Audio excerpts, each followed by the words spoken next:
So I connected my drill battery to my robot just to see what would happen, and it's actually pretty fun. Let's see.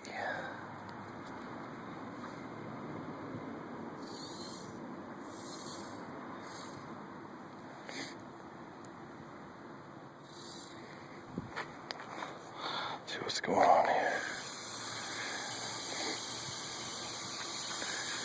Just playing around, hooked up my rangefinder. That's this little guy right here.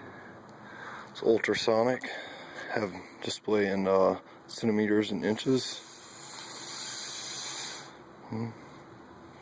It's fairly accurate. They say it's accurate to 0.1 millimeter.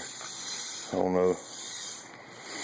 I've measured it down to a centimeter or so, and it seems to do pretty well.